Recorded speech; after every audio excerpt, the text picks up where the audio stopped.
Haftarat Hayyei-Sarah.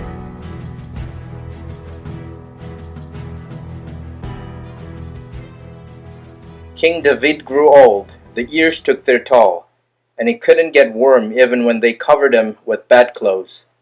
His servants said to him, "Let us try to find a young virgin for my lord the king. She can wait on the king and be a companion for him, and she can lie next to you, so that my lord the king will get some heat." After looking through all of Israel's territory for a beautiful girl, they found Avishag the Shunammite and brought her to the king. The girl was very beautiful and became a companion for the king. She took care of him, but the king did not have sexual relations with her. Adoniah the son of Haggith was beginning to claim that he would be king. To this end he organized chariots and horsemen with 50 men to run ahead of him. His father had never in his life confronted him by asking, "Why are you behaving this way?" Moreover, he was a very handsome man. He was born next after Avshalom. He conferred with Yoav the son of Zeruiah and Eviatar the Kohen, and they both supported Adoniah. But Zadok the Kohen, Benaiah the son of Yehoiada, Nathan the prophet, Shimei, Rei, and David's elite guard were not on Adoniah's side. One day Adoniah killed sheep, oxen, and fattened calves at the stone of Zochelet by En Rogel. He summoned all his brothers, the king's sons, and all the men of Yehudah the king's servants, but he did not summon Nathan the prophet, Benaiah the elite guard, or Shlomo his brother. Nathan went to Bathsheba the mother of Shlomo and said, "Haven't you heard that Adoniah the son of Haggith has become king without the knowledge of David our Lord? Now come, please let me give you advice, so that you can save both your own life and that of your son Shlomo. Go, get in to see King David and say to him, 'My lord king, didn't you swear to your servant, your son Shlomo will be king after me? He will sit on my throne.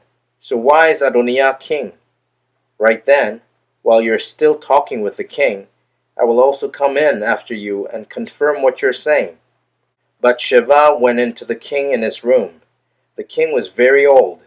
Avishag the Shunammite was in attendance on the king. Bathsheba bowed, prostrating herself to the king. The king asked, "What do you want?"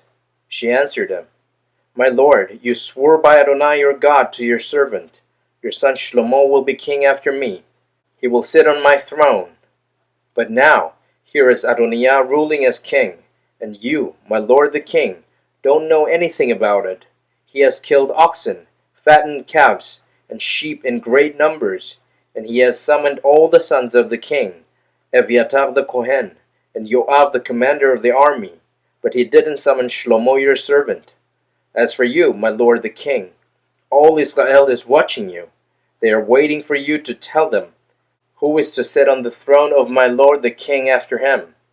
If you don't, then when my lord the king sleeps with his ancestors, I and my son Shlomo will be considered criminals." Right then, while she was still talking with the king, Nathan the prophet entered. They told the king, "Nathan the prophet is here."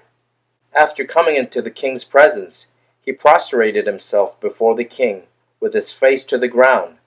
Nathan said, "My lord king, did you say, 'Adoniah is to be king after me? He will sit on my throne'? For he has gone down today and killed oxen, fattened calves, and sheep in great numbers, and he has summoned all the king's sons, the commanders of the army, and Eviatar the Kohen. Right now they are eating and drinking in his presence and proclaiming, 'Long live King Adoniah!' But it didn't summon me, your servant, or Zadok the Kohen, or Benaiah the son of Yehoiada, or your servant Shlomo. Is this authorized by my lord the king without your having told your servant who would sit on the throne of my lord the king after him?" King David answered by saying, "Summon Bathsheba to me." She entered the king's presence and stood before the king.